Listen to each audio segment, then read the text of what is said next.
Exodus chapter 4, right? Exodus chapter 4. It continues on.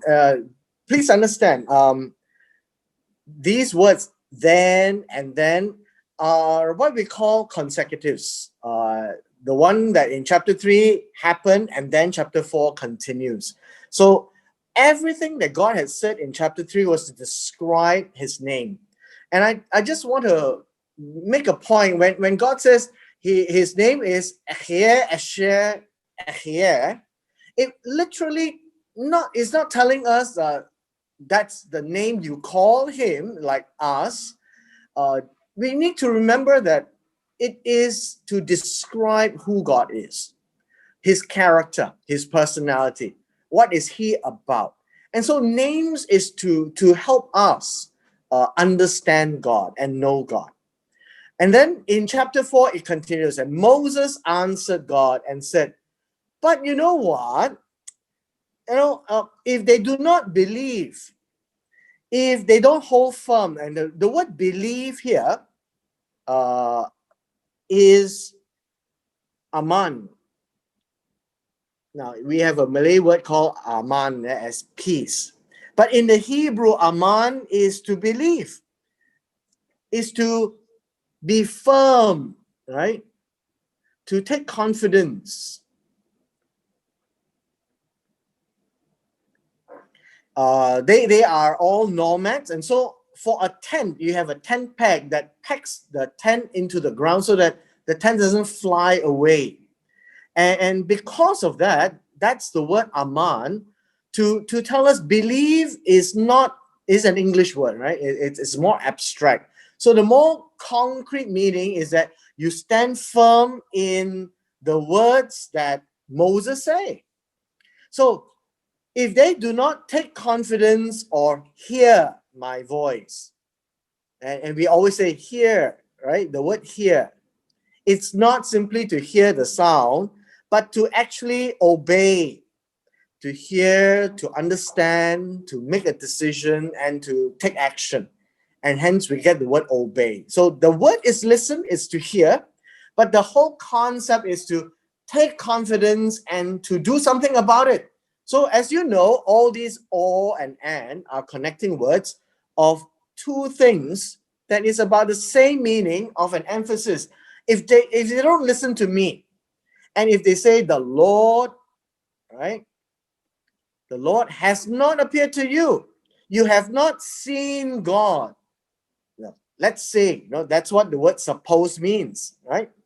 And so the God and the Lord, and every time you see this capital Lord in the New King James, it is the Yod He Vav He.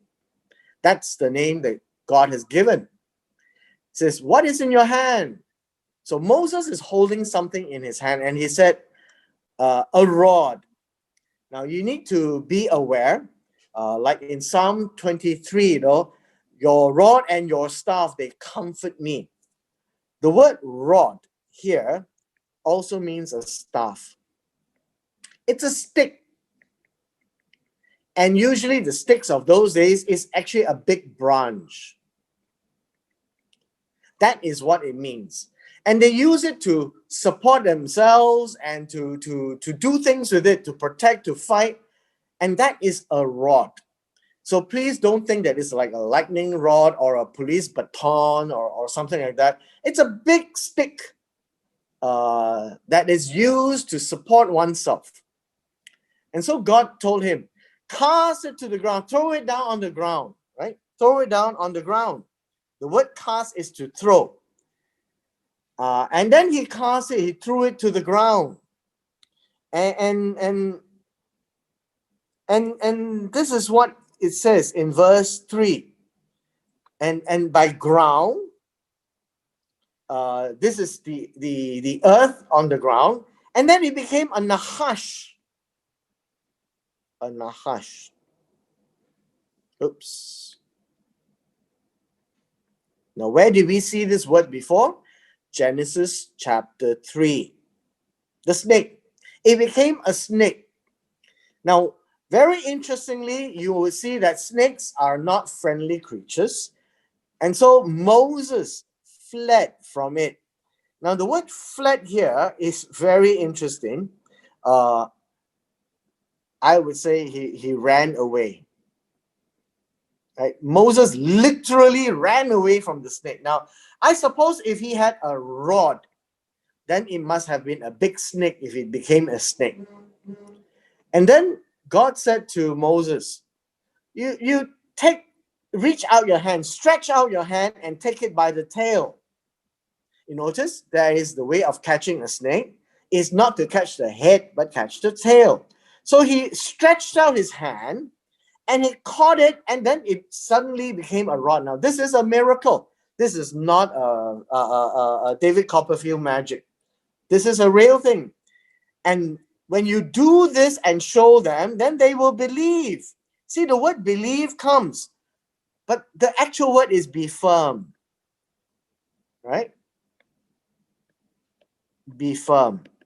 And they will have trust and confidence that the God, the Jehovah Eloheka of the fathers, the God of Abraham, Isaac, and Jacob, has appeared to you by showing them this particular sign. Now, if you notice, the Israelites need sign to show that God has spoken. And so God then said to him, let me give you one more. Put your hand into your bosom, your chest. That's verse 6. Now, we always say that, no, into the bosom. The hollow of your chest. All right? That's what it means. When you talk about the chest, the word is the hollow of your chest. Somewhere it is a safety, a comfort, an enclosure, right? And so he puts his hand into his bosom, and then when he took it out, he saw his hand had leprosy. Now, we call it leprosy because the leprosy is a modern word. The word here is zara, and it is a skin disease. It is said to be a scourge, and it is highly transmittable, and it turns the skin white. So it was as snow. So if you notice, the Hebrew describes the visuals. It does not describe a medical terminology called leprosy. So his hand had a hand disease and it turned to like snow. Have they seen snow? I will say yes. And the snow is white in color. And then he says, put your hand into your bosom again. He puts his hand, and then he took out his hand, and behold, it was restored. So restored means return. This is like the word repent.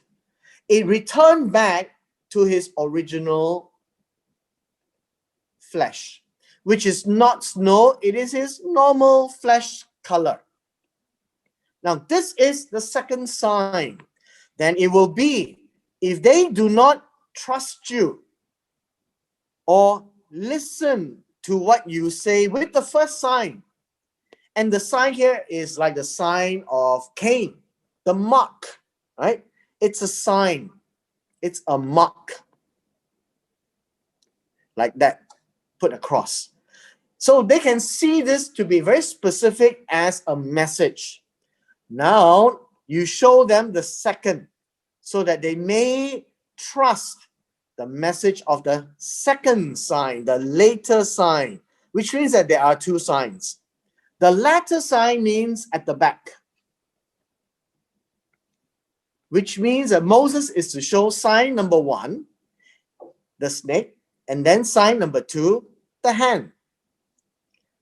And then it shall be, if they don't believe even these two signs or hear your voice, remember we see this again, believe and hear is to actually put faith in Moses.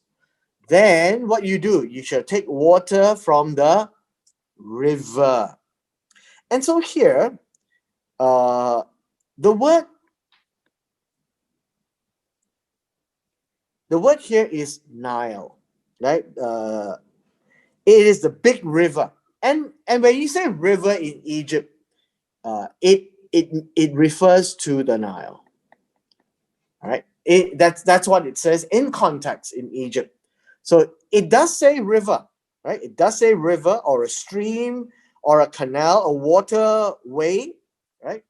And then you take the water there and pour it on the dry land. The word dry land is about the land that is dry, which is the ground that they are standing on. Then the water which you take from that the same river, it will become blood. Right? It will become blood, dam. Like Adam, right? A person with blood flowing. So there will be dam on the land. So when you pour the water become blood. Now, that's the 3 signs that God has given to Moses. So if you ask this question, if they don't believe you, let me tell you what you're going to do. In verse 10, we need to take a look at the Hebrew a little bit so that you have a better understanding. Moses now said to the Lord, "Oh my Lord." And that's calling God. And the English says, "I'm not eloquent." All right, that's the English word. That's the English word, eloquent. Now let me tell you what the Hebrew says. I am not a man of words. Right? I'm not a man of words. So the English, for our modern day purpose, translate it as eloquent. But it is much bigger than that. It's not to be able to speak nicely or well. It's like he doesn't know how to say things, right? That would be a good idiom equivalent. He would not how to say it properly. He doesn't have good choices of words. He's not a man of words. So if you understand, it gives you this picture that Moses is saying, I'm not good with words. I may not even know how to say things. That is what Moses is saying. All right. And neither before nor before you met me or after you have said that I'm your servant, but I am slow of speech and slow of tongue. Now, what does that mean? The word slow here, slow of speech, would be heavy mouth, heavy of mouth. And the second one would be heavy of tongue. Now remember, tongue is always about speech, right? Heavy of mouth is when you're going to open your mouth. So this is actually still saying the same thing twice. Then you should already be able to spot the pattern of how the Hebrews speak. And the word here is heavy. Yes, heavy does mean slow. Heavy also means don't know what to say. Heavy means nothing comes out sometimes. Heavy means that the speech doesn't come out quite as swift as it should. And so that was Moses' excuse, I would say, right? Excuse. And so God says to him, who has made man's mouth? And so we find the word made twice. Now I must say this word made has nothing to do with the book of Genesis of making man or creating man or doing something to man. The word here is I would say the word is to put, right? And put gives us an impression that God has designed man's mouth, right? That would be a way of thinking of the word put. God has made man's mouth. And then God has made the mute, the one who can't speak, the one who can't hear, the one who can see, and the one who can't see. And so there are things that God is saying, no, each of them is not about God creating them that way, but God has, in a way, said that the function of not being able to speak, the function of not being able to hear, the function of being able to see, and the function of not being able to see has all been in God's design. So why are you complaining? Have I not? Have I not? I, the Lord. And so you notice these are words in the Hebrew that's very important. I, the Lord, or Ani, Jehovah. So all these are saying, hey, it's me, Moses, it's me. So because you must know me, I, the Lord, all of these things, I have designed it. It came from my plan. Therefore, go. So now you can see verse 12, God is saying, after I've said all these things, don't tell me any cock and bull story. Just listen, go. And then God says, I am giving you this assurance. So watch what the Hebrew says, right? I will be with your mouth. What does it mean? God is saying that he is going to stand by him. He is going to be his mouth. He is going to teach Moses what to say. Now, this is important for us to understand because some people think that Moses was the dummy of a puppeteer or a ventriloquist. God is not speaking through the mouth of Moses, making his mouth move, but God is speaking. God is going to teach. God is going to teach him. And the word teach comes from the word yara, which is where we get the word Torah. And this will also mean to direct, to tell Moses what he shall say. And that is what it means, I will be with your mouth. And so if you say your mouth is heavy, I am going to tell you what you can say, and you represent what I say, then you say it. And better still, verse 13, God says, and Moses said, oh my Lord, even though God has given all the answers and the rebuttals and the counter arguments to what Moses said, please send by the hand somebody else. Now, this is important. The word send. The word send is shalak. Right? Shalak. And this is a very important word. This is the same word as what we have discussed the last time, Sengzi, the imperial edict, to send someone to represent the authority. And so when God sends Moses, Moses will represent the authority of God. And here, can you imagine when God tells Moses, this is what I'm going to do for you. You are my servant. I will send you. Shalach. And Moses is now in verse 13 says, please don't send me. Everything that God says, he just kind of ignored. So he says, send somebody else. Send somebody else. This is such an honor. And yet Moses can say that. So we are looking back at the early days of Moses' relationship with God. And here it is an incredible relationship, awesome relationship where God revealed himself to him, told him the name of God, told him what it means, give him signs, 3 of them, and yet Moses can come right full circle and says, please send somebody. Now, of course, if you were God, you would say this as well. Now, the word anger is nose. Right? The nose of God was flared against Moses. Now, of course, we don't use the word nose, so we use the modern day word anger. But in Hebrew, it's all very vivid and literal. So God was angry, his nose was flaring, and that would be the imagery given to us. And his anger was against, kindled means to be hot.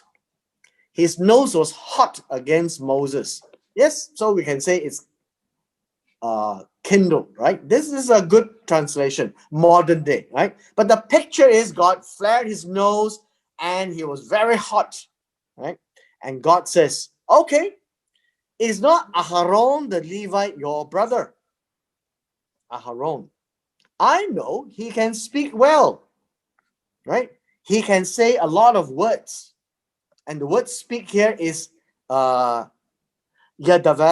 He can actually say a lot of things. And he can say it very well, right? Say it very well. Davar Yadavar. So he can speak very well, very eloquent. If you want eloquence, your brother. Okay, look. He is coming out to meet you. Meet is an encounter, right? Meet is an encounter. And it comes from the word kara, that he can actually talk to you. So this is an encounter to be able to talk to you. So we call it an encounter in this case, right? It's a meeting. You get to see each other. And then he says, and when he sees you, he can look at you, he will be glad in his heart that you are not dead, right? He will rejoice. And that's samak, right? He will be happy. He will rejoice. Why will he rejoice? Because you have ran away for 40 years. And so now you shall speak to him. You tell him this. Speak to him. Say these words to him. And then, of course, we have this, to put. That's the same word as make. Make the mouth, remember? Make the mouth, make the mute, make the blind.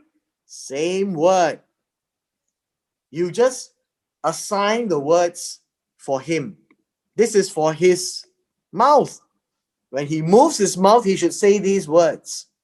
And so I will be with your mouth and with his mouth. How? And I will teach you what to do. So literally, when you read this, he shall be your spokesman to the people. He himself shall be as a mouth to you, and you shall be to him as God.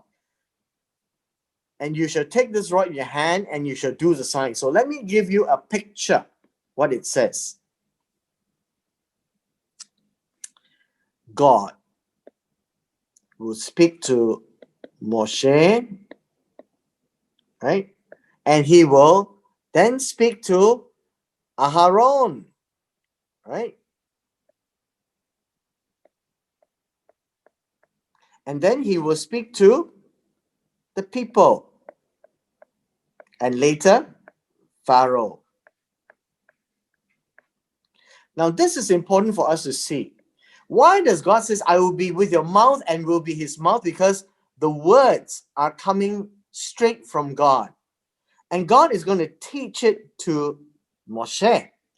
And as God teaches to Moshe, Moshe is going to tell it to Aharon.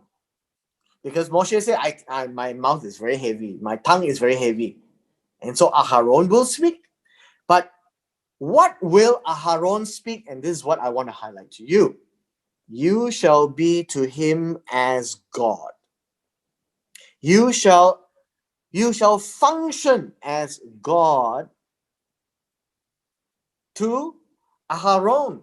So when you move your mouth and when you say these words to Aharon, Aharon has to take what you say as God speaking. So you are taking the position as Elohim. So that is what this word means. You shall be Elohim to Aharon. So Moshe is now called God. So the word God in English is commonly used. But if you look at the word Elohim, it basically talks about the mighty one. And Moshe is the mighty one, and God has appointed him, is sending him, and he represents God. So Aharon will then have to speak the words that Moses said. And where did Moshe learn all this? From God.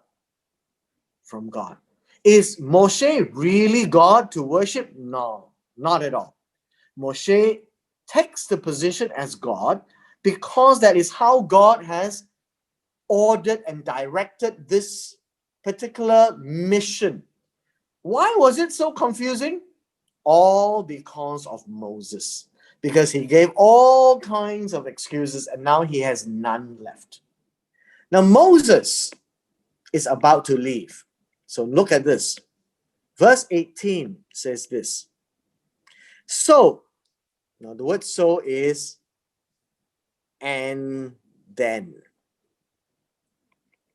So after whatever has happened there, God speaking to Moses at the burning bush, Moses then walked and returned to Jethro, his father-in-law, and said to him, please let me go and return to my brethren who are in Egypt.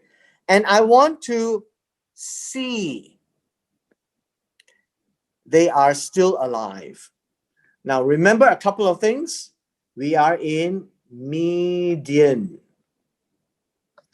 Jethro, right, is a priest. And he was tending to his flock of sheep when he saw the burning bush. Now, after the burning bush encounter ends in verse 17 of chapter 4. So he went back to Jethro. Now, understand this. Jethro, though we say in the English father-in-law, it is his father. Okay? It is his father. And in so doing, he acknowledges his authority. He asks for permission to do this. That is the culture.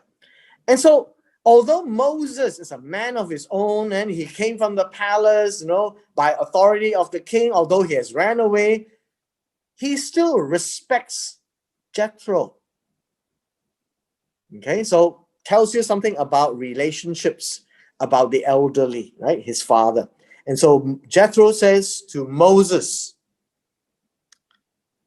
Lak leshalom. What does that mean?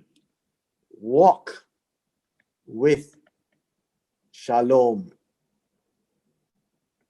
That is what Jethro said to Moses. You can walk away. Now the Lord said to Moses in Midian, go, return to Egypt, that everyone who sought to kill your life is dead. Then Moses took his wife and his sons and set them on the donkey, and he returned to the land of Egypt. And Moses took the rod of God in his hand. Now, we call it the rod of God. Initially, it was God asking Moses, what do you have in your hand? A rod. That's a staff. That's a big branch. Now it's called the rod of God because now, if he throws it to the ground, it becomes a nachash, a snake. So it's called the rod of God. Now notice, Moses had spent some time in Midian. He has his wife Zipporah, and then he has his sons. Notice, sons. This one is more than one. More than one. And Moses said, and God said to Moses, when you go back to Egypt and you see all that you do, there's something that Moses have to do. What is he going to do? He'll do all the wonders before Pharaoh, which I have put in your hand. There were three things that he could do, remember? He could take the rod and throw it to the ground, becomes a big snake. He can put his hand to his bosom and becomes leprosy, and then it heals itself.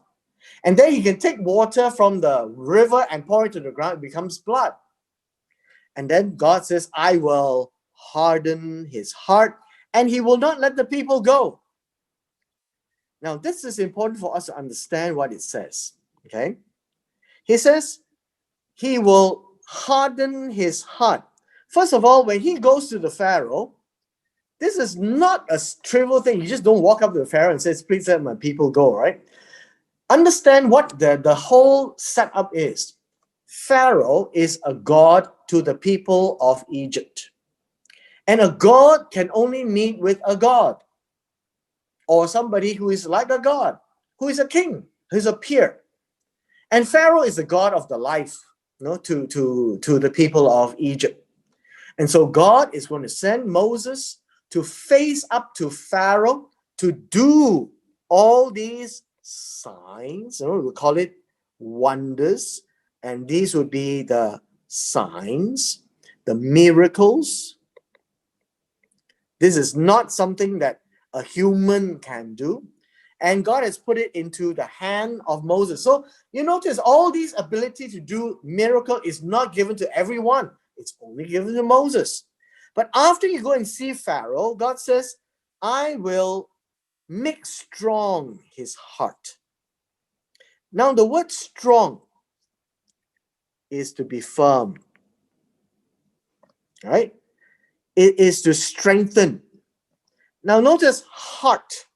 We look at heart as something abstract, right? It's something abstract. But heart is also his will. Okay? Then Pharaoh will then make up his mind that he will be firm and he will not let the people go, the Israelites.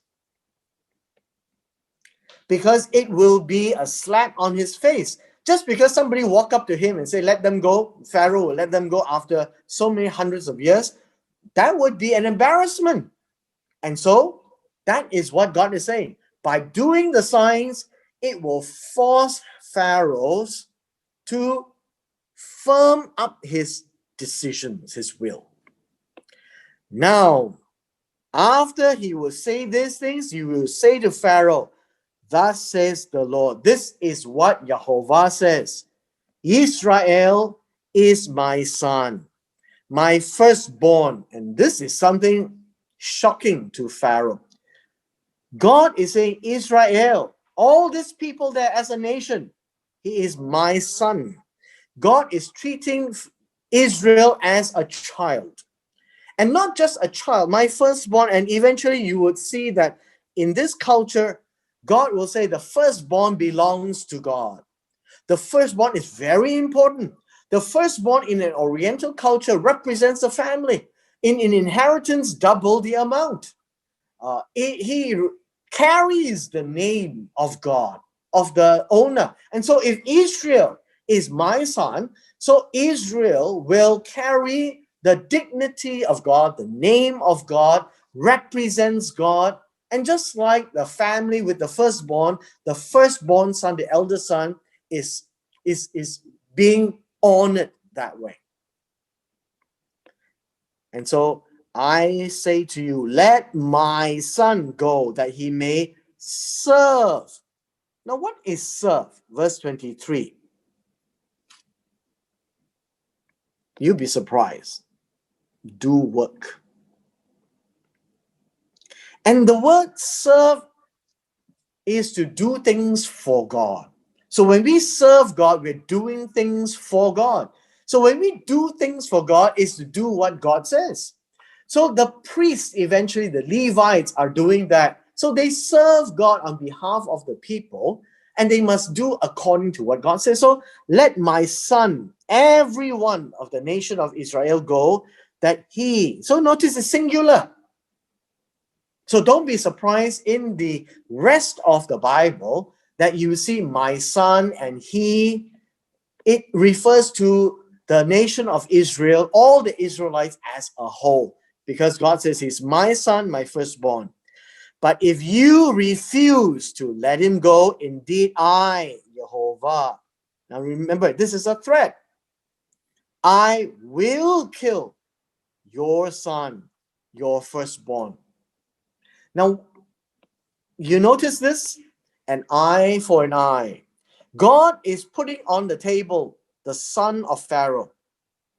And indeed, the son of Pharaoh, as the first one, is also very important. So if you don't let my firstborn Israel go, God is going to destroy and kill your firstborn. That's it. Right? That's it. God is going to execute him. Now comes an interjection. Remember, we are in Egypt. And it came to pass on the way to Egypt, right? Understand, this is now talking back. On the way to Egypt, at where they set foot, they put their tent, that halfway through, before, now notice this is before, right? Before what we just read, something strange happened, that God encountered him. Just like God says, Aaron will come and meet you, God met with Moses and sought to take his life. It is in verse 25 that Zipporah, and now we only have the first time the name of the wife, took a sharp stone. Some of you may have a translation called flint. Well, it's a sharp stone, right? And cut off and cut off karat, the foreskin of a son. And what did he do? This is circumcision. To take the flesh and throw it away. Now, circumcision is a very important sign that was given to Abraham in Genesis chapter 17 and 18. 17 particular. That all of Abraham's generations, the male needs to circumcise. And here it means that Moses didn't circumcise the son because he was living in Midian and he kind of forgot. Now, the idea of circumcision is this. When you take off the foreskin of the son, he would bleed. Number one, there will be blood. And number two, it is a symbol of the covenant, the sign of the covenant with Abraham as an association to the promise and the covenant that was made with Abraham, that they will return to the land where Abraham was. And Moses need to have that allegiance. But number two, the foreskin symbol is to not depend on the flesh. That's why you cut it away. It's a symbol that if you don't depend on the flesh, you depend on God.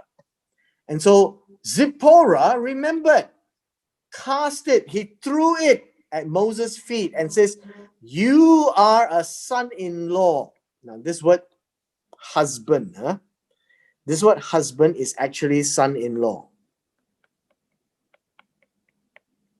The daughter's husband, right? That is what it means. This is not husband as ish husband. This is a different word.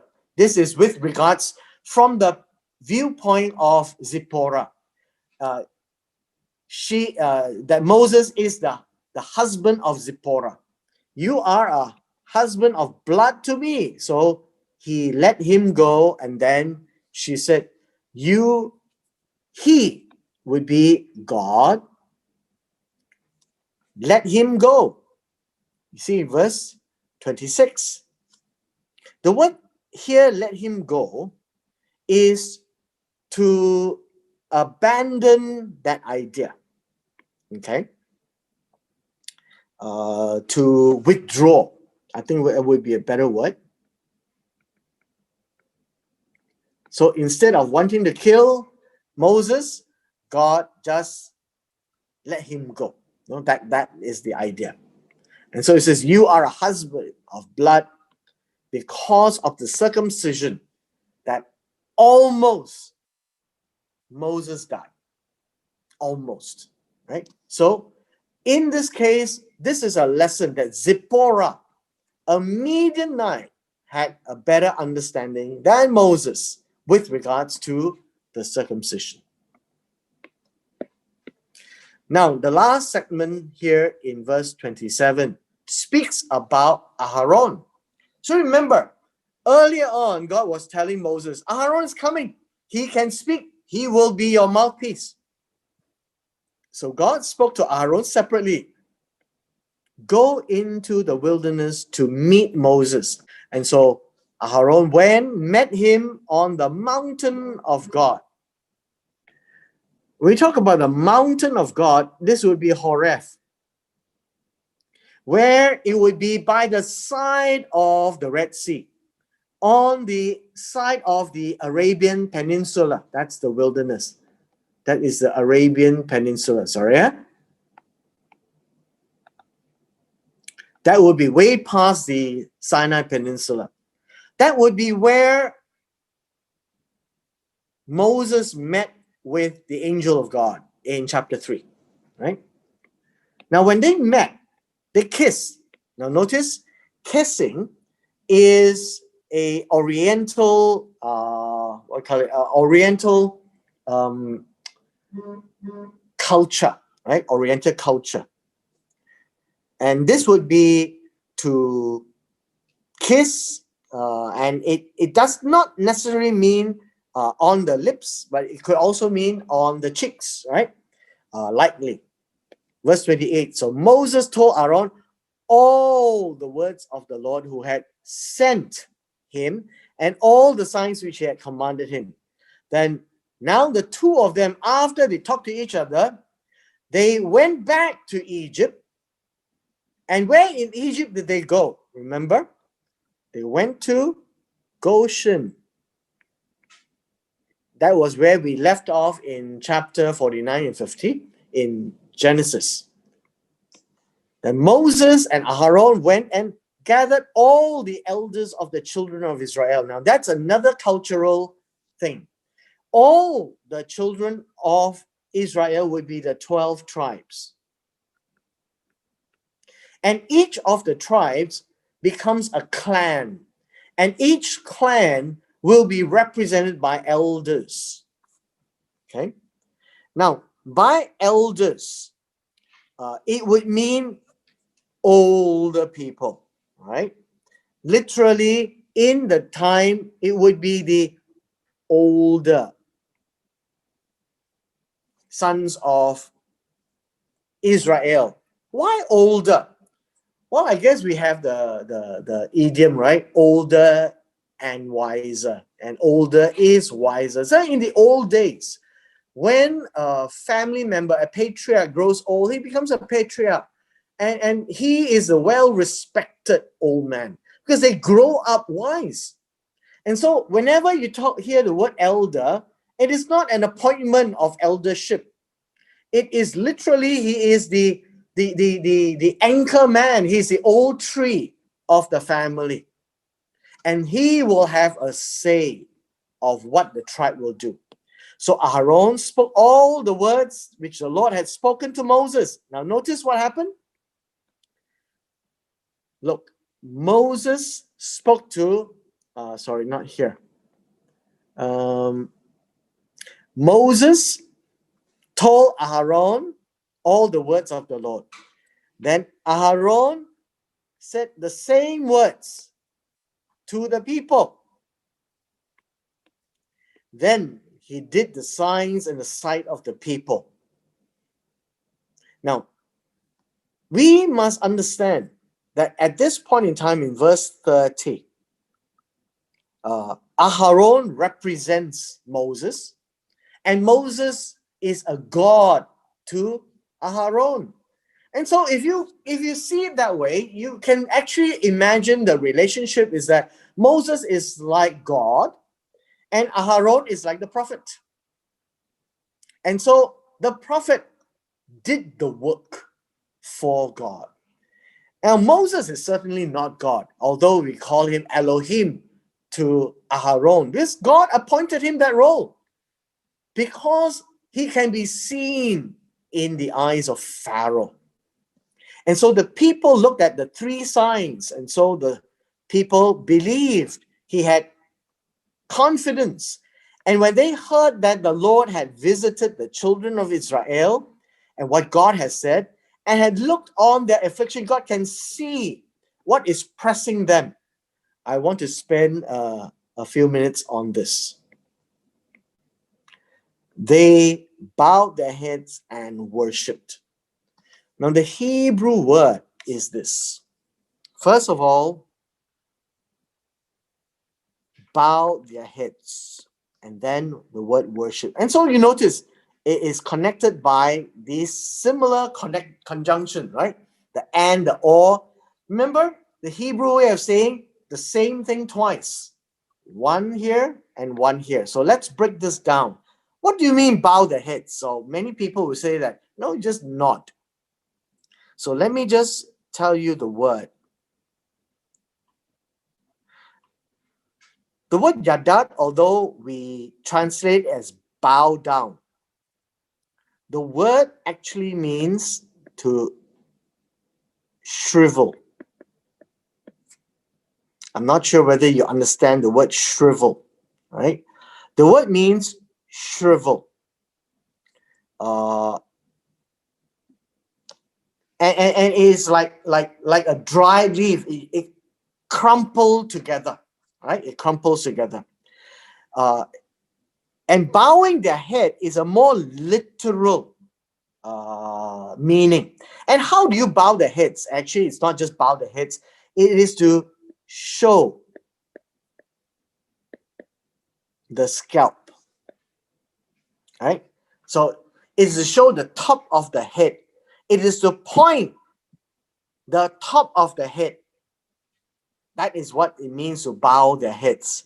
So to show the top of the heads, you need to bend your body, right? Bend your body. Now, sometimes you bend the head, the neck, but this is literally bending the body. So let me give you the second word here, which is worship. It also means to bow down. Now, of course, English doesn't sound good when, and then they bow their heads and bow down. It doesn't sound right. So somebody took a thesaurus and gave us two different words. But the word bow down, right, is shakak. And this literally means to be on the ground, to prostrate. Prostrate, not prostate, sorry. Prostrate. It is on the ground. Right? You pay homage. Someone that you respect, you fall flat on the ground. So when you bow your head and you bow down and you fall on the ground, this entire act is a symbol of humility, that you realize that God is present, God has heard, and they were moved to all fall down on the ground, face on the ground, humbly worshiping God, right? For lack of a better word, right? Worship is that concept. And it's seen in some very visual actions. And so when they saw what Aaron did, the signs, they heard what he said, and what Aaron did was what Moses told him to do. And what Moses told him to do was what God told Moses to do. And so that whole cycle and whole setup gave an awe to the people. And they literally were flawed, right? They were flawed. Not just jaw drop, but they were flawed. They laid on the ground, face to the ground, and they paid homage to God. And that is in front of Moses, because God is making Moses Elohim to Aaron. Right? And Aaron is speaking the words of Elohim to the people. And the people recognized all that was said and done. And that is the conclusion of chapter 4. Any questions? Yes, the question here in verse 30. He did the signs in the sight of his people, right here. It means that the three signs that God showed Moses earlier on in this chapter was then told to Aharon, and Aharon did the sign. So remember the whole setup? God cannot be seen, and made Moses Elohim to Aharon. So in that setup, Aharon is the prophet and will speak everything that Moses say, and will do the things that Moses is supposed to do. And so that three miracles were done in the sight of God, in the sight of the people, sorry. I guess you can see the anticipation that they are not so easy to convince. Israel is my son, my firstborn. The word firstborn is literally the first one to be born. So if a cow has a whole bunch of kids, then the first one is the firstborn. And so this is not talking about cows and sheep. It's talking about a family member. And God is treating, remember, Israel. Is using the name Israel. And so the name Israel is also the name of Jacob. And so it's every time the Hebrew uses the word David later on, David has already died. So David is a representation of the throne, right? So Israel is a representation of, although literally Jacob, so in that sense, grammatically considered singular, but God is looking at all of Israel as singular and calling them my son, my firstborn. So it's not that God gave birth to Israel, but we are going to see the birth of the nation. When they come out of Egypt later on in this book, you will see that they are coming out, not 70 when they entered into Egypt, but more than 1 million will come out. And God addresses them as an individual called son. Yes. But we don't know. It doesn't extrapolate to the rest. Yeah. The question is this. Moses took the rod of God. And so what is the rod of God here? Is it the authority of God? Actually, if you eventually the rod becomes a symbol of authority, and it is now called the rod of God because now whatever was in Moses' hand can do miracles, right? Can do miracles. You throw it on the ground, it becomes a big snake. You catch it by the tail, it becomes the rod again. And so this is called the rod of God because they are symbols that he is now walking. And when he walks, he needs a rod to help him walk. And by the rod, it also becomes the authority as a staff of authority.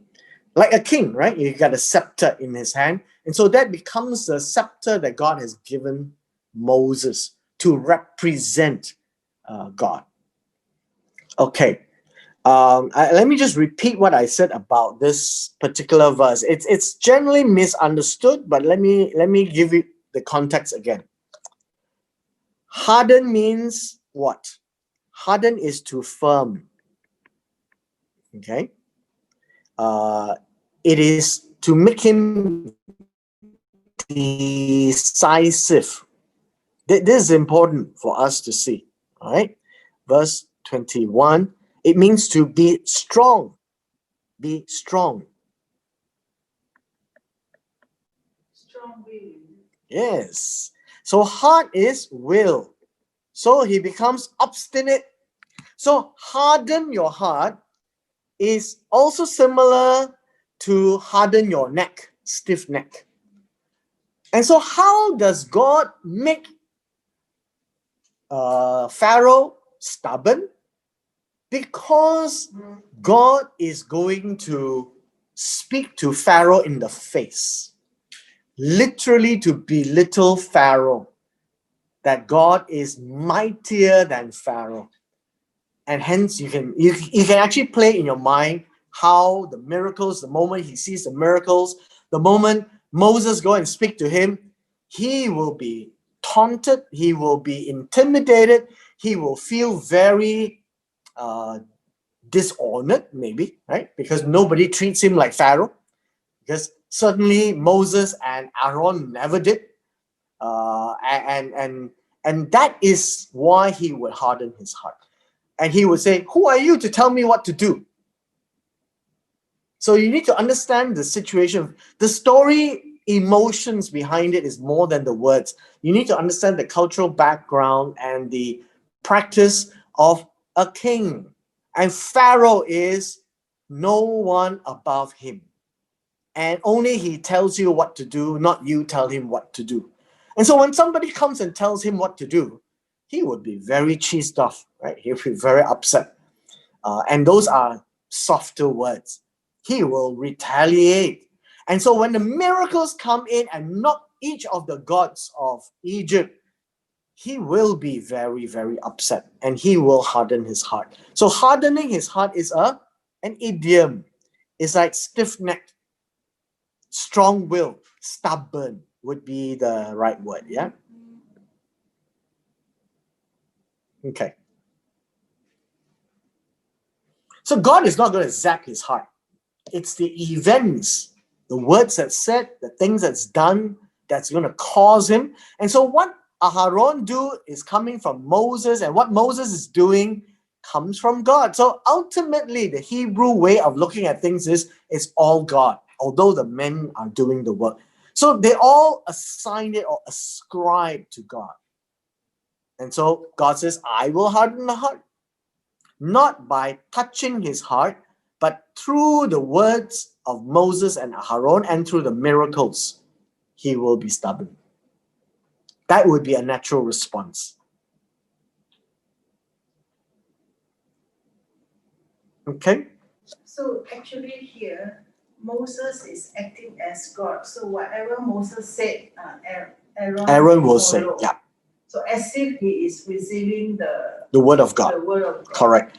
So the question is this, whatever Moses say, in this case, Moses is made to be like God. And that is important for us to appreciate right here. You shall be to him as God. Whatever Moses say, it's as if God is saying to Aaron, and Aaron will be like a prophet, acting in that role to the people and then later to Pharaoh. So although we can know for a fact that Aaron is speaking, it is Moses speaking. So you can see that, right?